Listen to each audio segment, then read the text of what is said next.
বিমানে কোনোদিন উঠতে না পারলেও নিজের তৈরি উড়োজাহাজে উঠছেন বৈদ্যুতিক মিস্ত্রি জুলহাস, যে ঘটনা এরই মধ্যে ভাইরাল হয়েছে সামাজিক যোগাযোগ মাধ্যম ও গণমাধ্যমে। এবার বিএনপির ভারপ্রাপ্ত চেয়ারম্যান তারেক রহমানের নজরে এসেছেন মানিকগঞ্জের ছেলে উড়োজাহাজ তৈরি করা সেই জুলহাস। ২৮ বছর বয়সী এই তরুণের অসাধারণ প্রতিভা ও সৃজনশীলতা দেখে তার পাশে এসে দাঁড়িয়েছেন বাংলাদেশ জাতীয়তাবাদী দলের ভারপ্রাপ্ত চেয়ারম্যান তারেক রহমান। তার নির্দেশে জেলা বিএনপি এবং আমরা বিএনপি পরিবার জুলহাসের জন্য আর্থিক সহায়তার ব্যবস্থা করেছে। বুধবার ৫ মার্চ দুপুরে শিবালয় উপজেলার জাফরগঞ্জ বাজার এলাকায় জুলহাস রহমানের হাতে ৫০,০০০ টাকার আর্থিক সহায়তা তুলে দেওয়া হয়।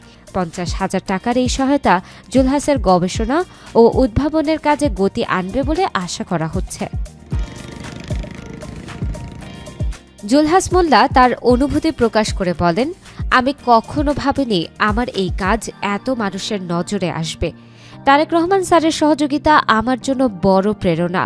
এই টাকা দিয়ে আমি আরও ভালো কিছু করার চেষ্টা করব। তিনি জানান, তার স্বপ্ন শুধু বিমান তৈরিতেই সীমাবদ্ধ নয়, তিনি ভবিষ্যতে আরও বড় উদ্ভাবনের মাধ্যমে দেশের নাম উজ্জ্বল করতে চান।